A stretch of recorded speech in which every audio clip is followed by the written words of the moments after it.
ต่อจากม้วนที่ห้าตามลำดับโปรดตั้งใจฟังต่อไปม้วนที่หกนี้ขอย้อนกล่าวสมัยที่อยู่ถ้ำจันทร์เพื่อให้ประวัตินี้บริบูรณ์ตามเป็นจริงคือว่าสมัยที่อยู่ถ้ำจันทร์ร่วมกับหลวงปู่บัวนั้นได้สนทนาธรรมะเพื่อเป็นการเรียกเปลี่ยนความรู้ซึ่งกันและกันและท่านหลวงปู่ท่านก็นำไปพิจารณาจากนั้นใกล้เข้าพรรษาท่านหลวงปู่ก็กลับสำนักเดิมคือวัดบ้านหนองแสงนั่นเองและภายหลังท่านได้พิจารณาตามธรรมชาติสนทนาซึ่งกันและกันท่านว่าท่านได้กำลังมากที่สุดและตามข่าวที่พระลูกศิษย์ของท่านมาเล่าให้ฟังว่าสมัยที่อยู่ถ้ำจันทร์นั้นดีนักถ้าไม่ได้ท่านชวนอยู่ร่วมด้วยจะเสียเลยดังนั้นและก็ชมเชยในธรรมศาสตร์ซึ่งกันและกันท่านว่าท่านหายสงสัยในธรรมะของพระพุทธเจ้านี้ลูกศิษย์ท่านได้เล่าให้ฟังข้าพเจ้าก็ขออนุโมทนาสาธุการยินดีกับท่านด้วยแต่ข้าพเจ้าก็ไม่มีคุณธรรมอะไรไม่มีภูมิธรรมอะไรข้าพเจ้าก็เป็นพระปุถุชนคนมีกิเลสหนาปัญญาหยาบธรรมดาหินชาติหินชนของคนเรานี่เองแต่หากได้จำคำสอนของครูบาอาจารย์ที่ได้ศึกษาและสดับสับฟังมาตามตำรับตำราและตามครูบาอาจารย์เท่านั้นมาสนทนากับท่านหลวงปู่ไม่ใช่สมบัติของข้าพเจ้าเลยเมื่อจำพรรษาอยู่ถ้ำจันทร์ได้4 พรรษาแล้วพวกประชาชนก็พากันแตกตื่นเข้าไปตั้งบ้านเพราะที่ถ้ำจันทร์เป็นที่ทำเลทำมาหากินสะดวกดีเมื่อบ้านได้ตั้งเป็นปึกแผ่นแน่นหนาแล้วข้าพเจ้าเห็นว่ามันจะคลุกคลีเลยโยกย้ายออกจากถ้ำจันทร์มาวิเวกที่ภูสิงห์ส่วนเหตุการณ์ต่างๆที่เล่ามานั้นมีแปลกๆเช่นเขาใส่ร้ายป้ายสีว่าเป็นคอมมิวนิสต์หรือเป็นหัวหน้าคอมมิวนิสต์นั้นหรือเป็นหัวหน้าก่อการร้ายนั้นมีอยู่ในถ้ำจันทร์เกิดขึ้นที่ถ้ำจันทร์เมื่อข้าพเจ้าได้มาถึงภูสิงห์แล้วก็ให้โยมพาตรวจดูสถานที่แห่งหนึ่งเห็นว่าสถานที่นั้นเป็นที่พอที่จะหลบหลีกปีตัวชุกช่อนวิเวกอยู่ได้เพราะไม่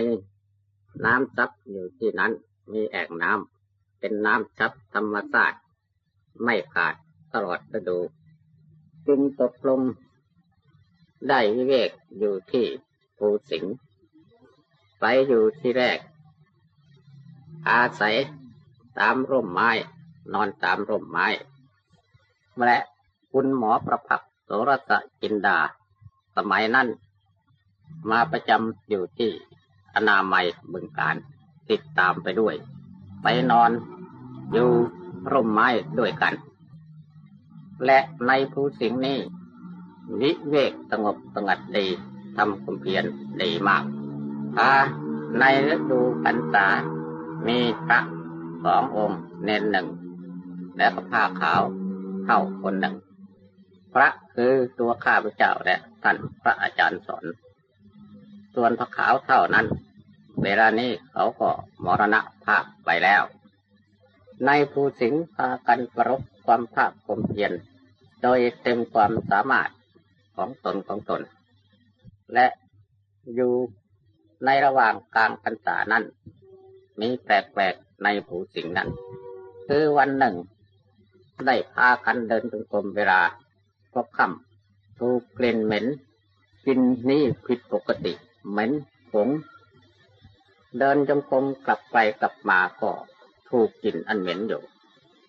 เลยทักวิตกทักถามจิตขึ้นว่ากลิ่นอะไรแล้วจิตหนึ่งผุดขึ้นว่านี่เขาเรียกว่ากลิ่นเปรตแล้วก็แผ่อุทิศบุญกุศลไปให้เขาจากนั้นก็หายท่านหายแล้วท่านพระอาจารย์สอนท่านก็ได้กินเช่นเดียวกันพอตอนเช้าได้มาเล่าให้กันฟังแล้วท่านก็ว่าผมก็ได้กินเช่นเดียวกันเหมือนกันทีนี้ระยะตอนกลางคืนแปลกนิมิตฝันเห็นผู้หญิง2 คนคือพี่กับน้องนั่งอยู่ที่หน้าผาภูสิงห์ปรากฏว่าข้าพเจ้าได้มองเห็นชัดก็เลยเข้าไปถามเขาว่า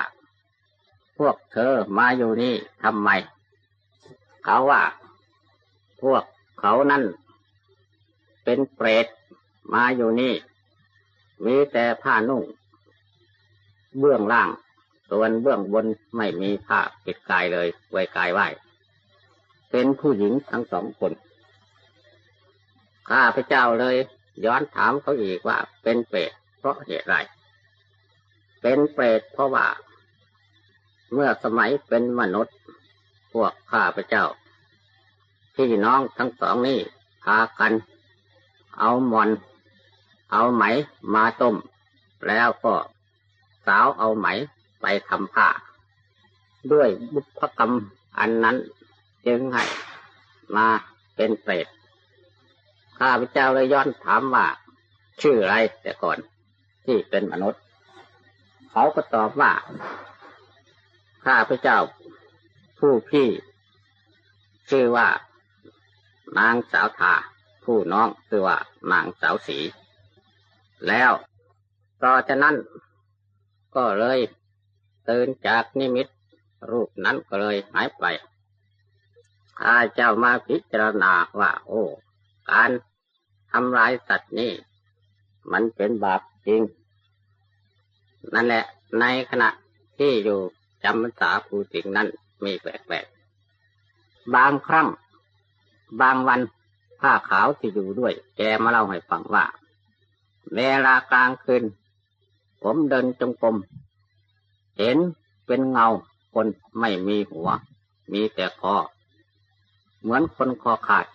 เดินเทียมผมไปก็มีบางครั้งมาตบฝากุฏิใส่ผมก็มีผมได้ตื่นขึ้นมองดูไม่เห็นถ้าไปเดินจงกรมก็เป็นเงาตะคุบเดินเทียมไปด้วยนี่ผ้าขาวเท่าเล่าให้ฟังจะเป็นจริงหรือไม่แกก็เล่าไปตามความเห็นของแกนั่นเองจากนั้น เมื่อจำพรรษาภูสิงห์เสร็จแล้วออกพรรษาท่านอาจารย์สอนท่านก็ไปหาวิเวกส่วนข้าพเจ้ากับเน้นหนึ่งพวกญาติโยมบ้านดอนเสียดผู้วัวนิมนต์ให้ไปอยู่ถ้ำบูชาข้าพเจ้าก็เลยไปกับเน้นไปสำรวจดูสถานที่ผู้วัวไปดูที่ถ้ำพระที่หลวงปู่ฟั่นอนารโยท่านได้สร้างพระไปเห็นว่าเป็นที่ยังไม่เหมาะสมแล้วข้าพเจ้าจึงเดินทางมาตรวจดูที่ถ้ำบูชาเห็นว่าถ้ำบูชาเหมาะดีกว่าถ้ำพระจึงได้ตกลงใจพักวิเวกอยู่ที่นั้นทีแรกไปอยู่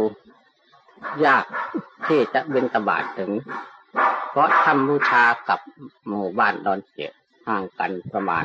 7 กิโลและก็ไม่มีหนทางเดินอีกด้วยต้องบุกป่าพาลงดอนไปตามทางสัตว์นั่นเองกว่าจะถึงหมู่บ้านต้องกินเวลา2 ชั่วโมงหรือ3 ชั่วโมงดังนั้นเมื่อข้าพเจ้าไปอยู่ที่แรกครั้งแรกกับเนนหนึ่งบิณฑบาตไม่ได้พวกชาวบ้านเขาต้องส่งเสบียงอาหารเขาลำเลียงกันส่ง7 วันต่อครั้งหนึ่งแล้วก็ให้เนน หุงต้มเอาผักปลานั่นแหละเป็นอาหารมีพริกมีปลาร้าคลุกเข้ากันแล้วก็หาเก็บผักหนามเก็บยอดข่าหรือยอดหวายมาต้มมาแกงฉันพอเยียวยาสภาพชีวิตไปชั่ววันหนึ่งทีนี้ต่อมาเมื่อญาติโยมเขาเสร็จกิจในการงานเขาคือเก็บเกี่ยวเก็บข้าวเสร็จแล้วก็เลยหาญาติโยมตัดทางจากบ้านดอนเสียขึ้นภูวัดถ้ำบูชาให้รถและเกวียนเดินได้สะดวกพากันบุกเบิกทางอยู่3 เดือนจึงสำเร็จรถขึ้นได้จนเป็นทางเดินได้สะดวกตลอดปัจจุบันเดี๋ยวนี้สมัยไปอยู่ภูวัวนี่ก็ถูกฝ่ายเจ้าหน้าที่สอดแนมอยู่บ่อยๆเขายังไม่ไว้ใจสนิทและข้าพเจ้าตกลงก็จำพรรษาที่ทำบูชาภูวัวจำพรรษาปีที่แรกทำบูชาภูวัวนี่มีพระอยู่5 องค์สามเณร1 องค์เท่านั้นและภูสิงห์ก็มีพระอยู่องค์หนึ่งในพรรษาที่3ภูสิงห์ท่านพระอาจารย์เจงไปอยู่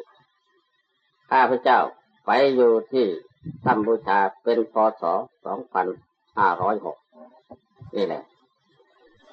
มาอยู่ภูสิงห์พ.ศ. 2505แล้วก็โยกย้ายไปภูวัดทำบูชาพ.ศ.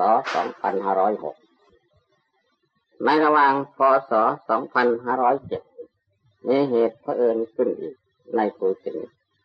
นี่ถ้าไม่เราก็ประวัติจะไม่สมบูรณ์จึงขอเล่าเรื่องเหตุบังเอิญในภูสิงห์ให้ฟัง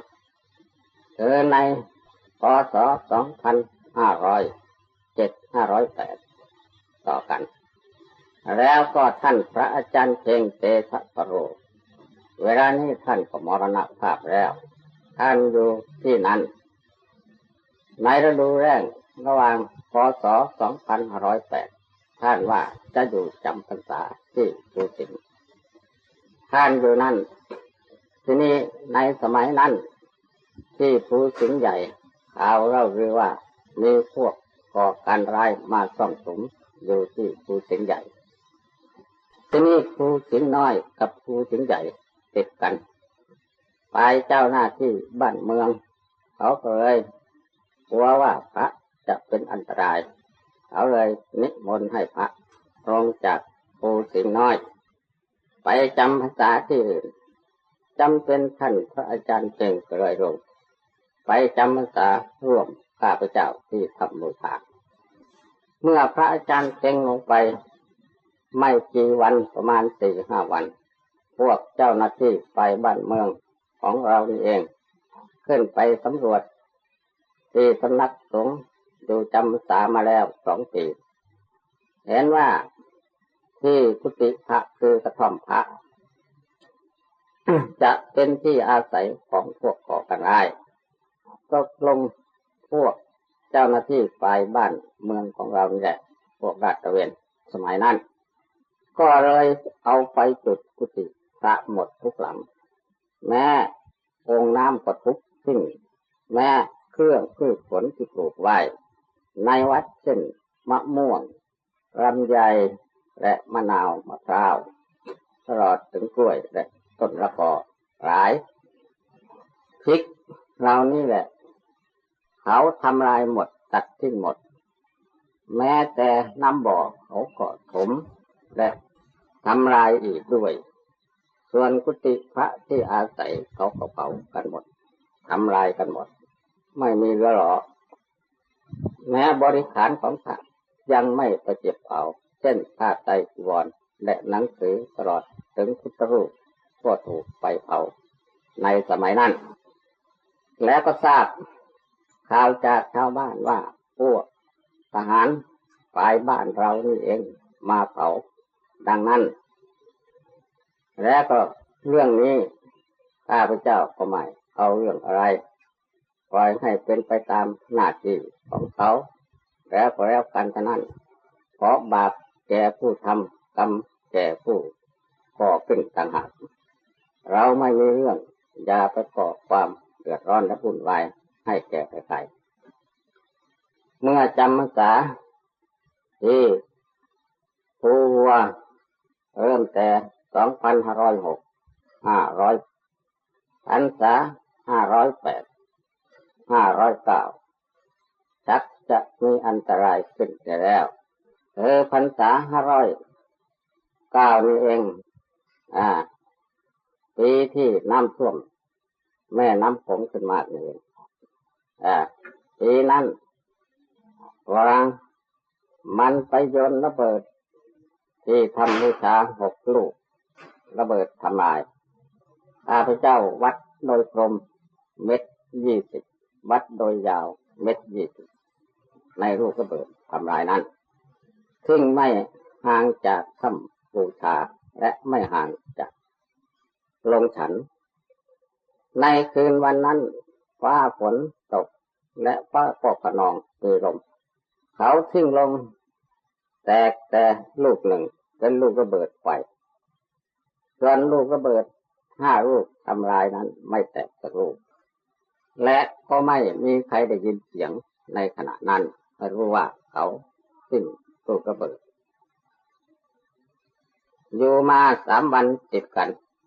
นั่นแหละโยมขึ้นไปจังหันและฤดูนั้นเป็นฤดูที่ฝนกำลังจะเริ่มตกจะเป็นเดือนมิถุนายนเดือน7โยมเขาไปหาเก็บเห็ดเลยไปเห็นลูกระเบิดเมื่อยอมเห็นลูกระเบิดเขาจึงมาแจ้งให้พระทราบพระก็เลยไปตรวจดูรู้ว่าเป็นระเบิดทำลายมีอยู่5 ลูกเขาจะมาวางมาปลดเพื่อสิ่งใดไม่ทราบแล้วข้าพเจ้าก็ให้ผู้ใหญ่บ้านเขารายงานไปทางอำเภอก็รายงานไปถึงจังหวัดและรายงานไปถึงกรมทหารที่อุดรให้ฝรั่งเขามาทำลายฝรั่งเขามานอนทำลายลูกระเบิดทั้ง5 ลูกนั้นนอน2 คืนที่ถ้ำบูชาเขาเอาคอปเตอร์ไปลงที่พระลานหินหลังถ้ำบูชานั่นเองต่อจากนั้นมาพ.ศ. 2500ข้าพเจ้าก็เลยได้รับรายงานจากเจ้าคณะจังหวัดหนองคายว่าให้พระที่อยู่ถ้ำบูชาภูวัวโยกย้ายหนีจากภูวัวเพราะเวลานี้ทางบ้านเมืองเกิดความฉุกเฉินว่าจะเป็นอันตรายแก่พระเจ้าประสงค์ฉะนั้นจึงขอนิมนต์ให้พวกท่านหนีจากถ้ำบูชาอย่าอยู่ให้ลงไปจำพรรษาที่แห่งอื่นแล้วก็ลงนามเจ้าคณะจังหวัดหนองคายสมัยนั้นเป็นท่านเจ้าคุณเอกบัณฑิตข้าพเจ้าก็เลยพร้อมหมู่คณะและแม่ชีของจากถ้ำบูชาในเดือนกรกฎาคมต้นเดือนกรกฎาคมใกล้จะเข้าพรรษาพากันบุกน้ำบุกตมบุกคนไปเลยแล้วข้าพเจ้าก็ไปจำพรรษาที่ถ้ำกองเต็มร่วมกับหลวงปู่ขาวในพ.ศ. 2511เมื่อจำพรรษาถ้ำกองเต็มก็ได้ฟังเทศน์ฟังธรรมสนทนาปราศัยจากหลวงปู่ขาวคณารโยที่วัดถ้ำกองเต็มเมื่อออกพรรษาก็ทำบุญในระหว่างกลางพรรษาก็ทำบุญฉลองอายุของหลวงปู่เมื่อออกพรรษาเสร็จกิจการงานทางธรรมเป็นแล้ว ข้าพเจ้าก็นมัสการลาหลวงปู่กลับไปวิเวกที่ภูบัวอีกได้เดินทางมาพักวิเวกที่ภูบัวชั่วคราวประมาณ1 เดือนต่อจากนั้นก็เดินทางมาพักวิเวกที่ภูทอกมาอยู่ครั้งแรกไม่ข้าพเจ้าและพระครูศรีธรรมวัฒน์โนโกริสามัคคีอุปถัมภ์เบิ่งการและก็มีผ้าขาวน้อยคนหนึ่งอยู่ร่วมด้วยมาอยู่ครั้งแรกอาศัยถ้ำจีนเขาที่เป็นโรงฉันต่อกับโรงครัวอยู่สมัยนี้มาอยู่ครั้งแรกเป็นป่าทึบรกชัดไม่สัตว์ป่านานาชนิดมีช้างมีเสือมีหมีมีงูใหญ่เรื่อยไปมาอยู่ตามถ้ำนั้นอากาศทึบและมาอยู่ครั้งแรกก็ชักจะอดน้ำอาศัยน้ำฝนที่ยังค้างอยู่ตามอ่างหินเมื่อหมดน้ำอยู่ในอ่างหินก็พากันตะพายกระบอกไม้ไผ่ไปเอาน้ำที่ทุ่งนาเขาไกลประมาณ2-3 กิโลส่วนอาหารการขบฉันสมัยนั้นอาศัยบ้านนาคำแกนซึ่งอพยพไปอยู่ใหม่ๆประมาณ10 กว่าหลังคาเรือนอาหารการขบฉันก็อยู่ในลักษณะที่ว่าขาดแคลนมากตามมีตามได้พอเยียวยาอัตภาพชีวิตไปชั่ววันหนึ่งนั้นและมาอยู่ที่ถ้ำตีนเขาภูทอกนี่พ.ศ. 2512เมื่อย่างเข้าฤดูแล้งข้าพเจ้าก็ให้ญาติโยมถากถางที่ตึกให้เตียนพอได้มีอากาศเข้าไปและก็ให้ญาติโยมเขาปิดทำนบน้ำไว้1 แห่งในที่แรกเพื่อเก็บน้ำไว้และก็ญาติโยมเขาก็พร้อมเพรียงกันทีแรกในฤดูแล้งที่แรกนั่นแหละได้ฝึกกระต๊อบชั่วคราวพอได้อาศัยจำพรรษา4 ครั้งมาจำพรรษาที่ภูทอกปีพ.ศ. 2512นั้นมีอยู่3 องค์แล้วก็ผ้าขาวน้อย1 คนพากันจำพรรษาที่นั้นทำกำภาพเดือนเวลาพบค่ำข้าพเจ้าก็ปีนขึ้นบนเขาเอาผ้ามัดแล้วก็ปีนขึ้นตามเสือเขาวันตามรากไม้ขึ้นไปนอนอยู่ชั้นที่ 5ค่ำวิหารพระเดี๋ยวนี้แต่ก่อนในป่าทึบมากแล้วเป็นค่ำที่สัตว์อยู่อาศัยคือเรียงผาอยู่อาศัยและในระหว่างกลางพรรษาก็เลยได้พาโยมทำบันไดขึ้นชั้นที่ 5ชั้นที่ 6จนสำเร็จทำบันไดขึ้นเขาทำประมาณ2 เดือนกับ10 วัน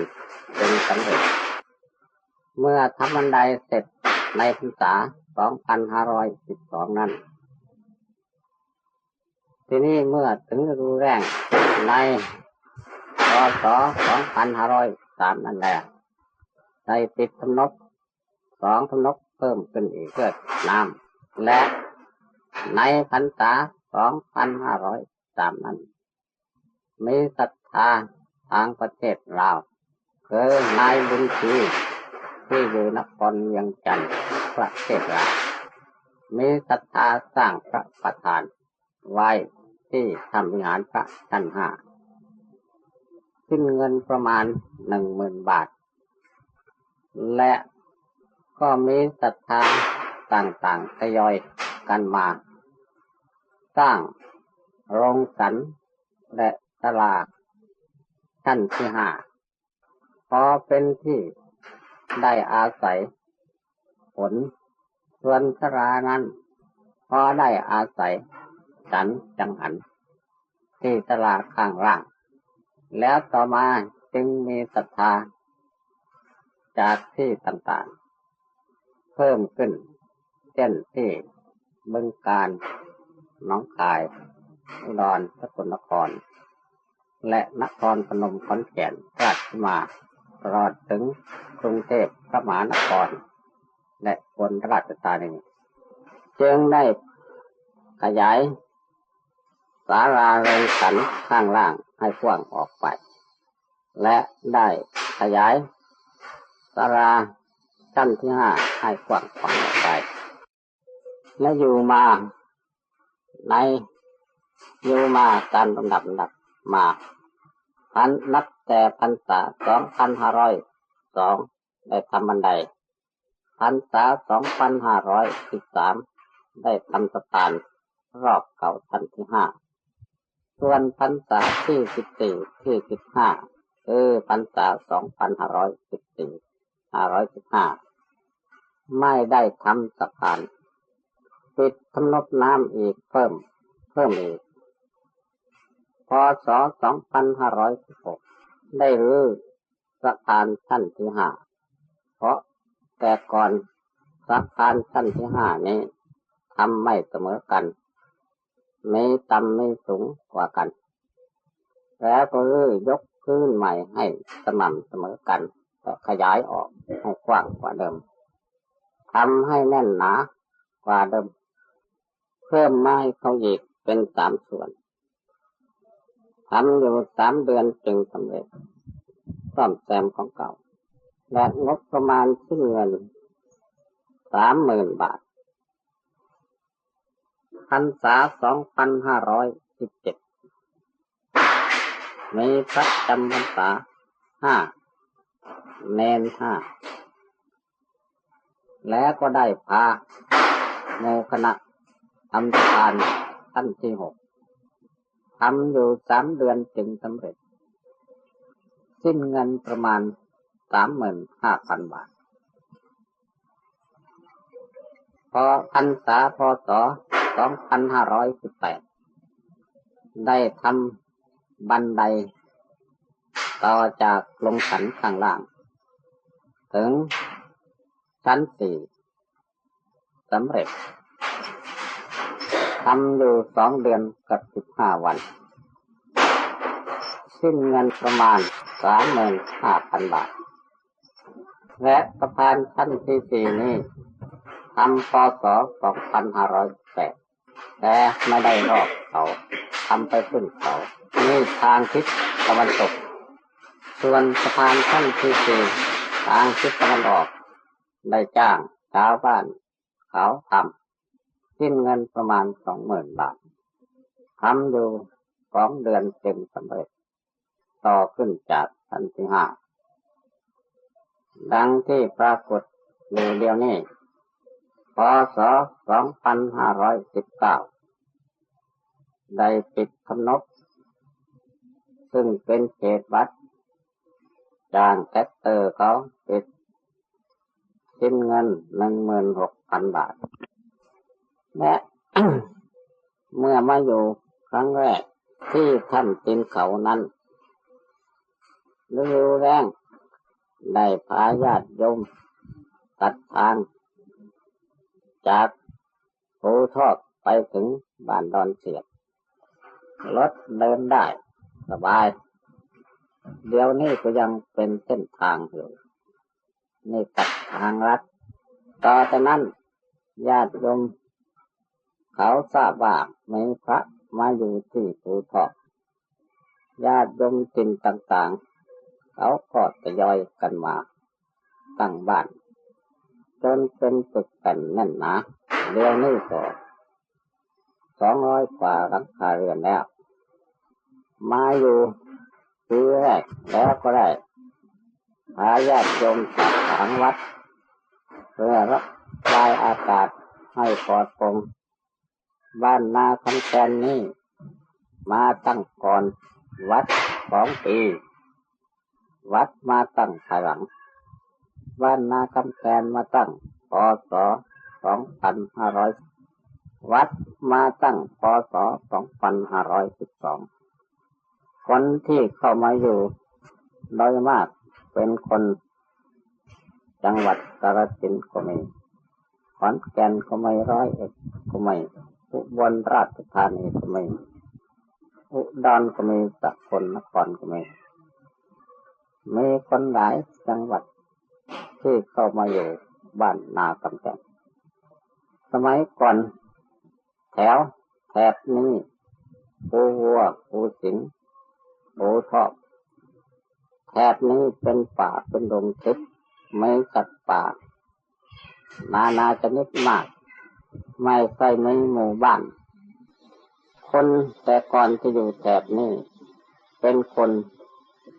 มาจากประเทศลาวโดยมากเป็นพวก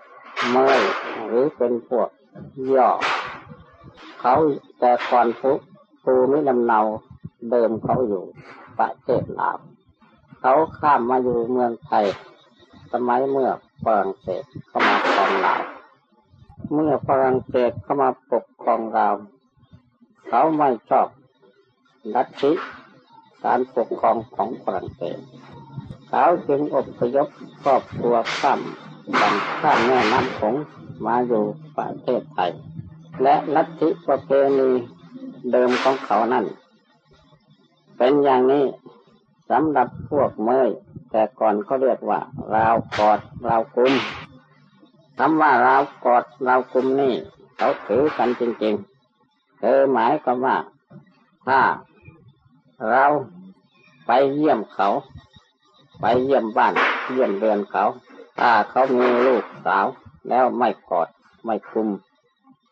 ไม่จูบไม่ดมลูกสาวเขาไม่ได้เขาว่าผิดศีลแต่จะทำอะไรไม่ได้แต่เพียงกอดกุมดมจูบเท่านั้นถ้าไม่ทำอย่างนั้นเขาปรับไหมใส่โทษเพราะมันผิดศีลเขานี่ประเพณีเรากอดเรากุมของเขาทีนี้เมื่อเขาข้ามมาประเทศไทยในสมัยก่อนก็ยังมีอยู่แต่เดี๋ยวนี้ดูมันหายไปแล้ว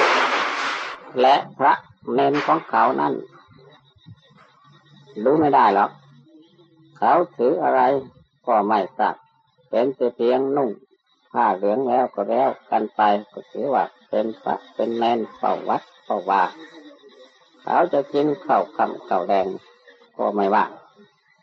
แต่โดยมากที่สังเกตดูชอบกินยาปิ่นพวกพระเนนแล้วก็พากันแข่งกองกันเวลา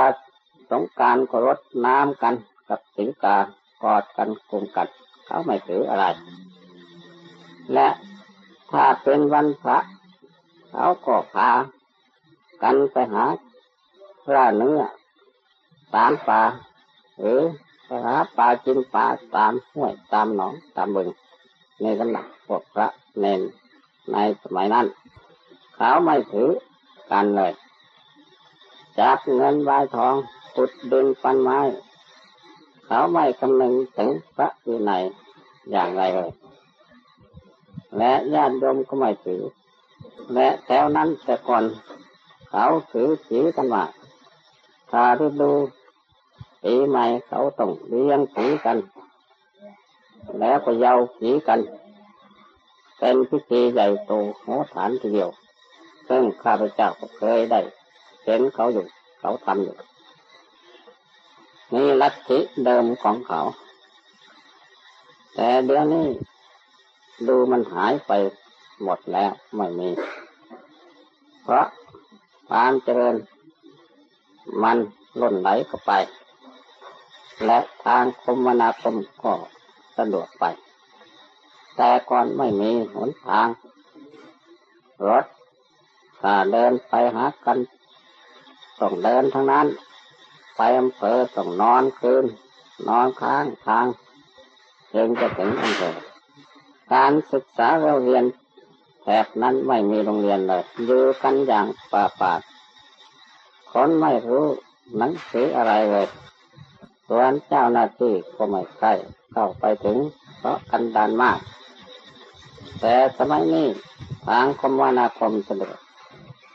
การศึกษาเราเรียนทั่วถึงกันแล้วและแต่ก่อนสมัยนั้นการเจ็บไข้ได้ป่วยคือไข้ป่ามากนักกลุ่มนักคนตายกันปีหนึ่งไข้ป่ามากทีเดียวแต่สมัยนี้ดูลดปริมาณลงไปเกือบจะไม่มีจะแล้วเพราะทางคมนาคมและการแพทย์สะดวกดีมากการอยู่การกินก็ลำบากยากแสนมากสมัยนั้นและการเดินไปมาหาสู่กันก็ลำบากนี่บ้านเมืองสมัยนั้นแต่สมัยนี้สบายพวกกรุงเทพก็ไปถึงไปได้ขี่รถทัวร์รถเล็กรถใหญ่ก็ได้ไม่ขัดข้องเลยทีเดียวสมัยที่ข้าพเจ้าอยู่ดงมอดทองเวลาออกพรรษาต้องเดินหาเวกทางนั้นเดินขึ้นไปภูครอบเดินจากดงมอดทองถึงภู3 คืนแล้วก็ไปเวกที่ดงสีชมพูเดินบางครั้งเดินจากดงมอดทองไปจังหวัดเลย9 คืนเดินจากจังหวัดเลยไปพิษณุโลกไปเชียงใหม่ไปเดินไปเชียงตุงอย่างนี้แหละชีวิตของพระธุดงค์กรรมฐานเป็นชีวิตที่ยากแสนลำเค็ญเหลือเกินต้องบุกป่าผ่าดงดอนนอนตามป่าตามดงไปเท่านั้นแม้อาหารการขบฉันจะหอดจะหิวจะอดจะอยากก็ใช้ขันติความอดทนเอาแม้การเดินทางจะลำบากยากแค้นก็ใช้ความอดทนเอาพิจารณาเรื่องของทุกข์ว่าเราเกิดมามันต้องทุกข์ถ้าเรายังเกิดอยู่อย่างนี้เราก็ต้อง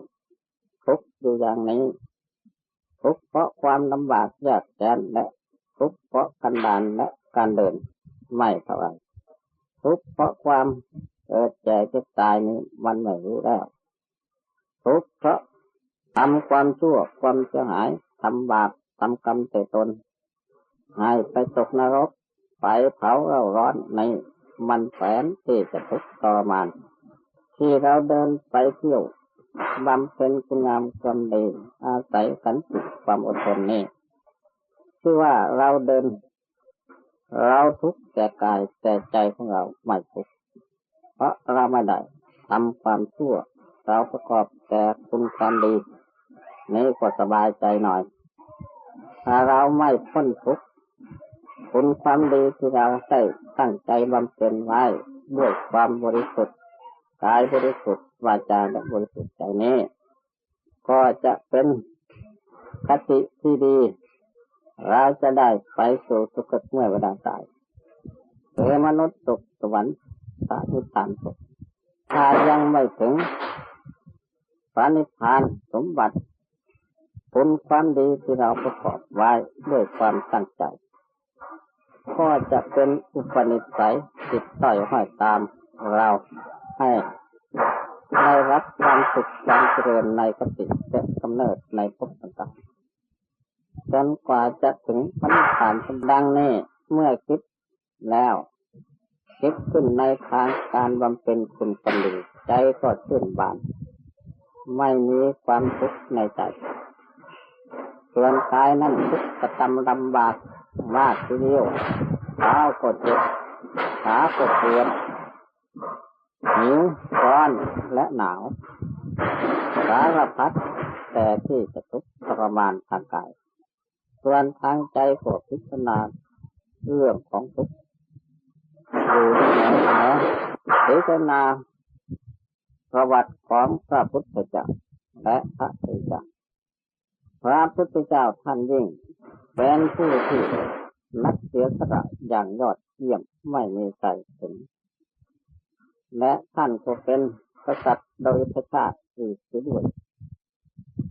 ทั้งเป็นกษัตริย์ที่สุขุมารชาติละเอียดสูงสุดไม่มีกษัตริย์ใดในสมัยนั้น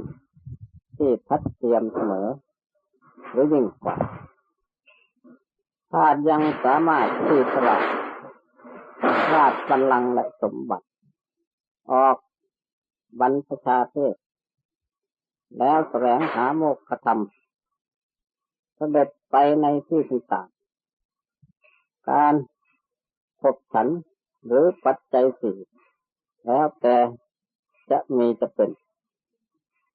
การเสด็จด้วยเท้าทางนั้นด้วยพระบาทพระองค์ทางนั้นขึ้นเขานั่นลงเขานี่บางครั้งตามประวัติถึงกับท่านได้ทรมานอดอาหารอดหลับอดนอนจนสลบตายไปถึง3 ครั้งอย่างนี้ก็มีท่านก็ยังไม่ท้อถอยส่วนตัวเรานี่ไม่ถึงท่านที่ไหนจะท้อถอยได้ท่านเป็นนักเสียสละจริงๆไม่เห็นแก่ความตายไม่เห็นแก่ชีวิตท่านจึงพ้นไปจากทุกข์ได้เมื่อพิจารณาประวัติของพระพุทธเจ้าผู้เป็นศาสดาและนึกถึงประวัติของท่านก็ทำใจให้ฮึกเหิมห้าวหาญและชุ่มชื่นหายจากความท้อแท้ของใจในธาตุทุกข์หรือความท้อแท้เข้ามาครอบงำต้องพิจารณาประวัติของพระพุทธเจ้าให้เป็นที่ประทับใจเสมอและพิจารณาคำสอนของพระพุทธเจ้าท่านให้เป็นนักเสียสละในคำสอนบทหนึ่งท่านสอนว่าบุคคลผู้จะรักษาไว้ซึ่งอวัยวะอันประเสริฐซึ่งสละเสียซึ่งทรัพย์นั้นเพราะทรัพย์ไม่ประเสริฐเหมือนอวัยวะข้อนี้ขออธิบายคำว่าอวัยวะคือร่างกายของเรานี่เองถ้าร่างกายของเรามีโรคกำเริบเกิดสารขึ้นส่วนใดส่วนหนึ่งถ้าเราไม่สละทรัพย์มาพยาบาลร่างกายนั้นอาจจะทำให้โรคกำเริบเกิดสารเสียอวัยวะร่างกายไปจำเป็นต้องสละทรัพย์เพื่อมาพยาบาลอวัยวะส่วนนั้นให้ดีขึ้นเพราะทรัพย์ไม่ประเสริฐเหมือนอวัยวะถ้าอวัยวะส่วนนั้นเสียก็ขาดความสุขความเจริญเท่านั้นเองอีกตอนที่สองว่าถ้าผู้จะรักษาไว้ซึ่งชีวิตอันประเสริฐพึงสละเสียซึ่งของ2 อย่างคืออวัยวะและทรัพย์นั้นเสียเพราะอวัยวะและทรัพย์ไม่ประเสริฐเหมือนชีวิตดังนี้ข้อนี้อธิบายว่าชีวิตเป็นของเกิดกว่าอวัยวะและทรัพย์ถ้าหากมีโรคภัยไข้เจ็บเกิดขึ้นในร่างกายของเราจะถึงแก่ชีวิตจำเป็นเราต้องยอมตัดอวัยวะส่วนที่เป็นโรคนั้นไม่ให้ติดต่อส่วนอื่นถ้าไม่ตัดออกก็จะเป็นเหตุให้ติดต่ออวัยวะส่วนอื่นกำเริบขึ้นจะทำให้เสียชีวิตฉะนั้นอวัยวะส่วนที่เป็นโรคนั่นแหละไม่เป็นของประเสริฐต้องสละเสีย ไม่ประเสริฐเหมือนชีวิตเจิงว่าผู้จะรักษาไว้ซึ่งชีวิตเพิ่งละเสียซึ่งของสองอย่างคืออวัยวะและทรัพย์นั้นเสียบทที่สามว่าผู้ระลึกจิตถึงอยู่เนืองๆซึ่งคำสอนของพระสัมมาสัมพุทธเจ้าอันเป็นของประเสริฐซึ่งชนะเสียซึ่งของสามอย่างคือชีวิตหนึ่งอวัยวะหนึ่งและทรัพย์เพราะของสองสามอย่างนั้นไม่ประเสริฐเป็นของไม่จิรังยั่งยืนมีแล้วก็เสื่อมสิ้นชิบหายไปนะส่วนคำสอนของพระพุทธเจ้าสอนให้พ้นทุกข์พ้นภัยเป็นของที่มีสาระมีแก่นสารไม่เสื่อมไม่ทรงไม่ชิบหายหมายความว่าผู้ถึงธรรมอันแท้จริงแล้วเป็นผู้ไม่เสื่อมไม่ชิบหายไม่ง่วยหมองนั่นนี่เมื่อมาพิจารณาคำสอนของพระพุทธเจ้านี่เลยใจก็ห้าวหาญได้รับความปิติชุ่มชื่นเกิดศรัทธาความแก่กล้าเกิดขันติความอดทนความเพียรใจก็สบายหายจากความเหน็ดความเหนื่อยหายจากความเดือดร้อนและความทุกข์นาประการที่คณะเดินธุดงค์กรรมฐานไปในที่นี้ไม่ใช่ว่าจะเดินเฉยๆแล้วก็มาย้อนพิจารณาพระสงฆ์สาวกของพระพุทธเจ้าแต่ละท่านละองค์ท่านปฏิบัติเพื่อความพ้นทุกข์จริงๆท่านไม่เห็นแก่ความยากความลำบากไม่เห็นแก่ชีวิตไม่หวงชีวิตท่านเห็นชีวิตเป็นของกว่าธรรมเห็นธรรมเป็นของมีคุณค่ามีประโยชน์หาศาลยิ่งกว่าชีวิตท่านจึงเป็นนักเสียสละประพฤติปฏิบัติไม่เห็นแก่ความเกลียดความค้านท่านไม่ท้อถอยอย่าประวัติสาวกองค์นั้นองค์นี้มีแต่เด็ดเดี่ยวนักเสียสละต่างนั้นนี่และพระสงฆ์ผู้ท่านที่จะพ้นไปจากทุกข์จากความเดือดร้อนนั้นท่านก็เป็นผู้ปฏิบัติดีเป็นผู้ปฏิบัติตรงต่อคำสอนของพระพุทธเจ้าเป็นผู้ปฏิบัติเพื่อความรู้ยิ่งเห็นจริงเพื่อออกไปจากทุกข์เพื่อความรู้ยิ่งเห็นจริงเห็นอะไรเห็นทุกข์เห็นเหตุเพื่อเห็นธรรมที่เพื่อเห็นข้อปฏิบัติให้ถึงธรรมที่ทุกข์ท่านเป็นผู้ปฏิบัติชอบตามธรรมคำสอนปฏิบัติกายให้สอบวาจาให้สอบใจให้สอบเมื่อท่านเป็นผู้ปฏิบัติอยู่ในลักษณะนี้ไม่ท้อถอยย่อหย่อนไม่ลดละไม่เห็นแก่ชีวิตและความลำบากผลที่สุดท่านก็พ้นไปจากทุกข์ได้นั่นเมื่อเรามาพิจารณาอยู่อย่างนี้ก็ทำใจให้กล้าหาญมีศรัทธาเบิกบานมีความเพียรเพิ่มมีมณะขันติความอดทนทีเดียวนี่แหละชีวิตของพระป่ากรรมฐานยากแค้นรำเค็ญสักปันใดบางครั้งบางสมัยเมื่อเดินป่าเดินดงหลงหนทางกลางป่ากลางดงนอนกลางป่ากลางดงเป็นหมู่สัตว์ป่ามีเป็นบางครั้งบางคราวบางองค์ถึงกับตายกลางป่าตรงนี้เคยเห็นกระดูกของพระกรรมฐานและวอให้ฐานกรรมฐานที่ตายอยู่กลางอยู่บนหลังเขามีสมัยเรานี่แหละสมัยหลังๆนี่แหละท่านจะตายด้วยเหตุอะไรไม่ทราบเพราะว่าข้าพเจ้าได้สดับมาดังนี้คือหลวงปู่กองเวลานี้หลวงปู่กองก็มรณภาพแล้วท่านได้ไปอยู่ ร่วมข้าพเจ้าทุดงค์หัวทองท่านได้เดินทุดงค์ไปภูเขาลูกอยู่ระหว่างจังหวัดเลยท่านว่าเดินทุดงค์ก็ไปหลงทางไป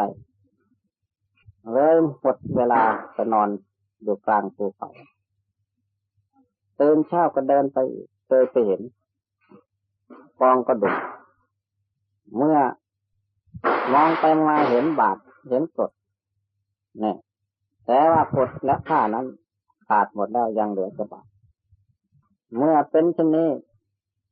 ท่านก็เลยอธิษฐานว่าขอให้รู้จักหนทางถ้ารู้จักหนทางจะมาหาญาติโยมทำบุญอุทิศให้ท่านก็เลยเดินไปพอดีไปถึงทางคนเดินเข้าบ้านท่านก็เลยเดินไปตามทางไปถึงหมู่บ้านกันถึงหมู่บ้านประกาศให้ญาติโยมทราบท่านก็พาญาติโยมว่าไปทำบุญที่กองกระดูกนั่นเก็บเงินกระดูก3 คืน 3 วันกันนี่แหละพระกรรมฐานต้องเอาชีวิตเสี่ยงต่อความตายและท่านองค์นั้นจะตายด้วยเหตุใดไม่ทราบไม่มีใครทราบจะตายด้วยอดอาหารหรือทรมานอย่างใดไม่มีใครทราบดังนั้นนี่หลวงปู่กองเล่าให้ข้าพเจ้าฟังสมัยที่ข้าพเจ้าอยู่ดงหม้อทองท่านไปอยู่ร่วมด้วยเวลานี้หลวงพ่อกองก็มรณภาพไปแล้วจะเป็นจริงหรืออย่างไรท่านเล่าให้ฟังอย่างนั้นส่วนข้าพเจ้าไม่เห็นนี่แหละชีวิตของพระธุดงค์กรรมฐานมันแสนยากลำเค็ญอย่างนี้แหละแม้ที่ข้าพเจ้ามาอยู่ภูทอกนี้ก็เช่นเดียวกันยากมากลำบากมากการสร้างภูทอกทำสะพานต้องเสี่ยงต่อความตายจริงๆทีเดียวถ้าไม่เป็นผู้กล้าหาญหรือรอบคอบแล้วมันก็ไม่พ้นอันตรายต้องเสียชีวิตกันหมดไม่เหลือแล้วดังนั้นขอย้อนกล่าวคืนหลังที่มาอยู่ภูทอกมาอยู่ภูทอกเริ่มแรกพ.ศ. 2512เป็นพรรษาที่27เป็นต้นมาแล้วก็ได้ปรับปรุงสิ่งที่ขัดข้องเป็นลำดับมาดังที่ได้พากันดูกันเห็นดูนั่นแหละต่อมาก็มีตาต่างๆทั่วประเทศไทยก็ว่าได้ผู้มาเห็นแล้วก็โฆษณา กันไปเรื่อยๆแต่ก็จะย่อยกันไปชมภูทอกเรื่อยๆที่ไหนขัดข้องทางวัดก็จัดให้สะดวกตามฐานะตามสามารถเช่นน้ำไม่สะดวกทางวัดก็กั้นทำนบติดทำนบไว้หลายแห่งน้ำใช้น้ำฉันไม่สะดวกส้วมชายหรือส้วมน้ำห้องอาบน้ำไม่สะดวกก็พยายามปรับปรุงเพื่อต้อนรับแก่ท่านผู้ไปเยือนและก็จะได้ปรับปรุงพัฒนาไปอีกเรื่อยๆเมื่อตกถึงพ.ศ. 2520ก็ได้ปรับปรุงทางทำทางไปน้ำตกสะแนนภูวัวเป็นน้ำตกที่สวยมากและก็มีสระน้ำมีอ่างน้ำใหญ่ลึกๆมีสัตว์น้ำมีปลามีจระเข้และมีสัตว์ป่าเวลานี้ได้สงวนเป็นที่สัตว์ป่าคือสงวนป่าไม้และพันธุ์สัตว์และได้สงวนเป็นวนอุทยานแห่งชาติสำหรับสงวนป่าไม้และสัตว์ป่าไว้ที่ภูวัวยังมีสัตว์ป่าอยู่มากเช่นช้างและเสือกวางลิเก้งหมูหมีสัตว์เล็ก พวกนกยุงกระต่ายกระแตรอกมีถ้าท่านมีโอกาสก็เชิญไปเที่ยวชมดูเพื่อเป็นที่หย่อนอารมณ์บนหลังทุ่งราบรื่นปลอดโปร่งเดินไปสบายกว้างขวางมาก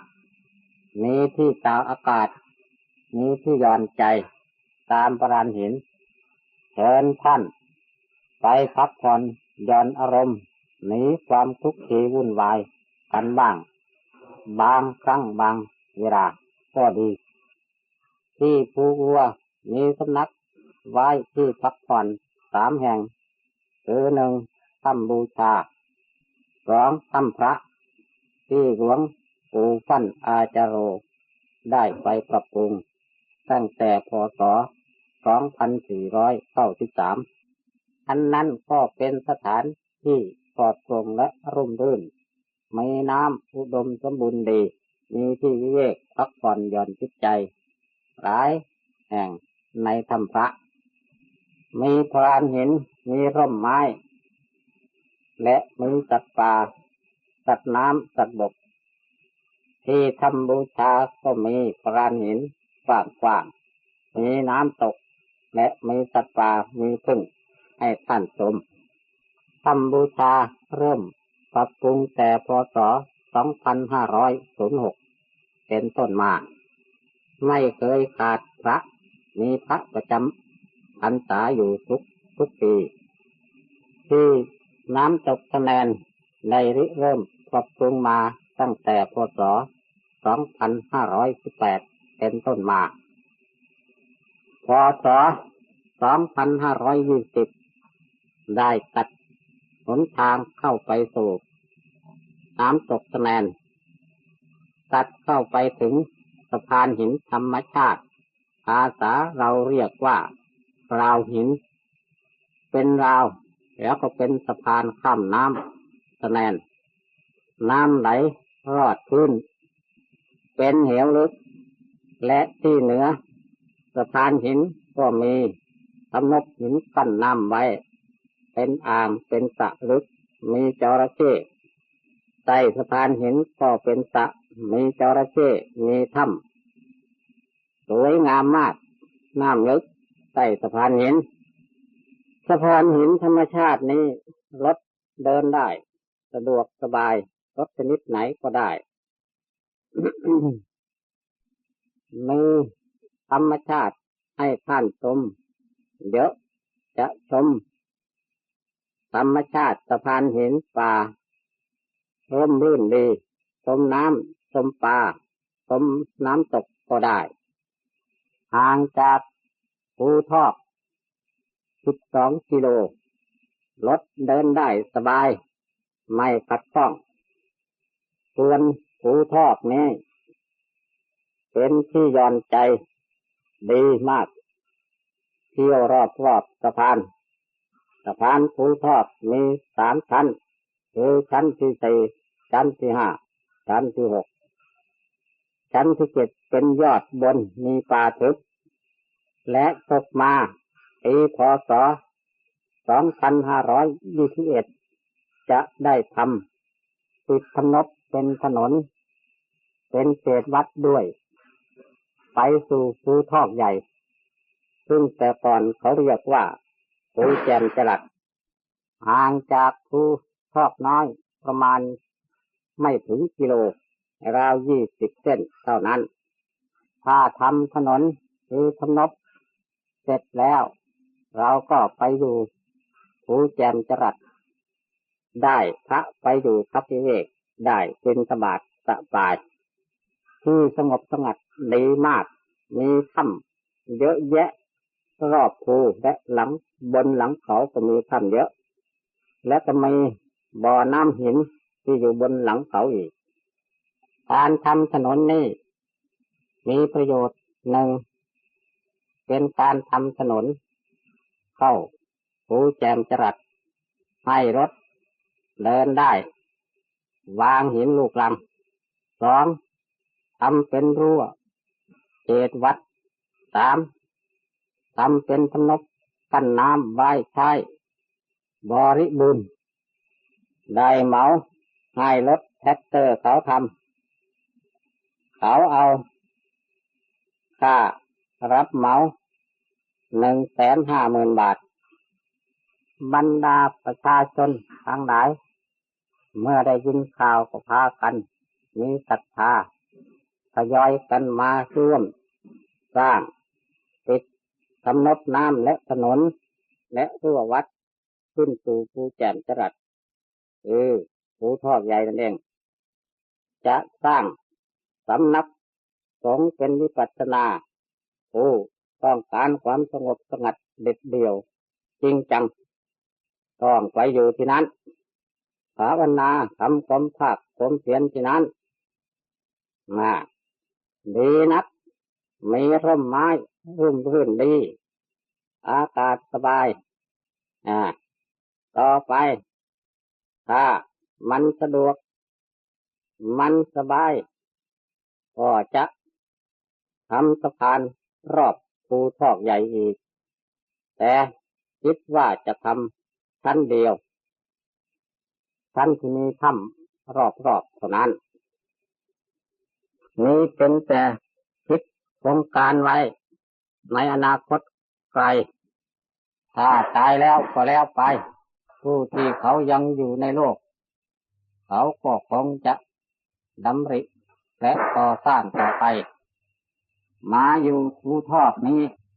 สบายนักอากาศปลอดโปร่งดีทั้งฤดูแล้งฤดูฝนฤดูร้อนมีที่หลบหนาวหลบร้อนหลบฝนได้ทุกเวลามีที่พักผ่อนย้อนอารมณ์รอบภูเขาทีเดียวท่านผู้ไม่เห็นก็เชิญไปดูสิไปพักผ่อนหย่อนจิตใจให้เบิกบานสักหน่อยก็ดีเหมือนกันหนีจากความทุกข์ตีมงจากบ้านจากเมืองบ้างที่คนเราเกิดมาถ้าไม่ทำประโยชน์มันก็ไม่ใช่มนุษย์เขาเรียกว่ามนุษย์พระพุทธเจ้า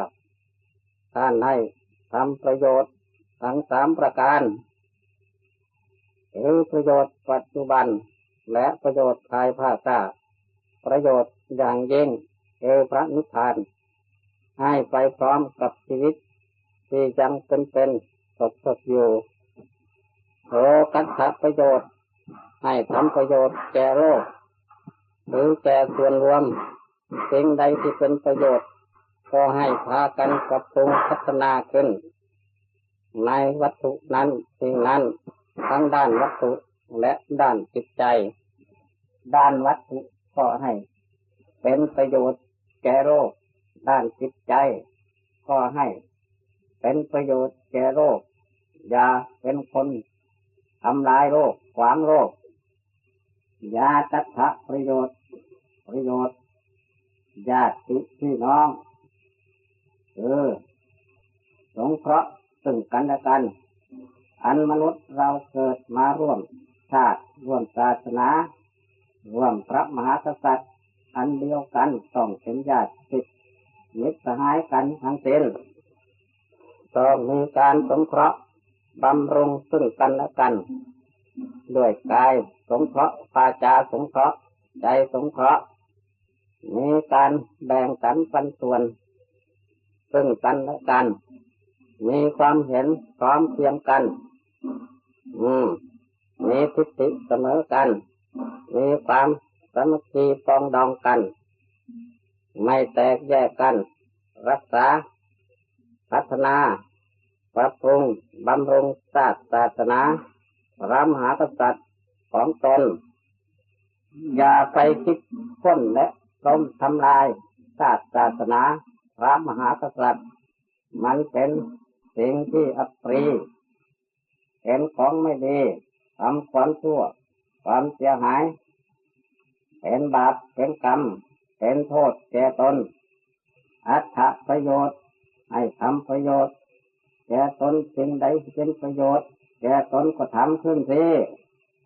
บาปมันเป็นโทษ มันมีโทษมันไม่มีประโยชน์ทำแล้วมันเป็นโทษเป็นทุกข์เป็นภัยเป็นอันตรายคุณความดีบุญกุศลมันเป็นคุณเป็นประโยชน์พึงพากันมันบำเพ็ญกระทำขึ้นสิ่งใดที่ผิดกฎหมายบ้านเมืองและศีลธรรมตามพระพุทธศาสนาพึงพากันเลิกละหลีกเว้นอย่าพากันดำริติดติดนึกคิดขึ้นมันเป็นโทษมันทำลายประโยชน์ของศาสตร์ของศาสนาของพระมหากษัตริย์ประพฤติตนให้เป็นประโยชน์แก่ชาติศาสนาพระมหากษัตริย์คือทำตนให้เป็นคนพลเมืองดีทำมาหากินโดยซื่อสัตย์สุจริตไม่ผิดกฎหมายบ้านเมืองเป็นผู้ประกอบแต่การงานที่ปราศจากโทษเป็นการงานที่มีโทษมันประกอบการงานที่เป็นประโยชน์มันรักษาทรัพย์สมบัติของตนที่ตนแสวงหามาได้ด้วยความมันในทางที่ชอบอย่าพากันเป็นคนสุร่ายใช้จ่ายทรัพย์ไม่เป็นประโยชน์ถึงพากันเว้นเช่นการดื่มน้ำเมาเหล้ากัญชายาพิษเฮโรอีนอันเป็นที่ตั้งแห่งความประมาทในเมืองเป็นเหตุชิบหายแห่งโภคสมบัติเหล่านี้ถึงพากันดีละเลิกเว้นอย่าพากันทำขึ้นการเที่ยวกลางคืนในตรอกมืดให้ผิดเวลาเมืองหรือเที่ยวล่าสัตว์ในป่าในดงในกลางคืนอันนี้ก็เป็นเหตุชิบหายแห่งโภคสมบัติถึงพากันเลิกละหลีกเว้นอย่าพากันสรรเสริญเยินยอหรือนิยมเที่ยวดูการเล่นต่างๆเหล่านี้ก็เป็นเหตุชิบหายแห่งโภคสมบัติถึงพากันละเลิกหลีกเว้นประกอบการเล่นพนันทุกประเภทอันเป็นที่ตั้งแห่งความประมาทเนืองๆเหล่านี้ก็เป็นเหตุชิบหายแห่งโภคสมบัติถึงพากันหลีกเว้นอย่าพากันนิยมชมชอบคบคนชั่วเป็นมิตรเหล่านี้แต่ละล้วนแล้วเป็นเหตุทำมาแห่งเครื่องชิบหายของโภคสมบัติทั้งสิ้นเป็นคนเกียจคร้านคือประกอบความเกียจคร้านไว้เนืองๆเหล่านี้ก็เป็นเหตุชิบหายแห่งโภคสมบัติด้วยกันนั้นเป็นพากันหลีกเว้นให้เลี้ยงชีวิตในทางที่ชอบอย่าพากันประกอบประพฤติเลี้ยงชีวิตในทางที่ผิดมันไม่ดีเป็นบาปเป็นโทษถึงคบมิตรที่ดีคบเพื่อนที่ดีอย่าคบคนชั่วเป็นมิตรคบแต่คนที่ซื่อสัตย์สุจริตไม่เมตตาอารีสามัคคีปรองดองซึ่งกันและกันนี่คือประโยชน์ปัจจุบันในชีวิตที่เป็นอยู่ถึงพากันประพฤติปฏิบัติกระทำขึ้นถ้าเราเป็นผู้อยากได้ความสุขความเจริญอยากได้รับประโยชน์อยากได้รับคุณต้องประพฤติปฏิบัติขึ้นเอาสิประโยชน์ภายภาคหน้าคือนับแต่ตายแตกแล้วต้อง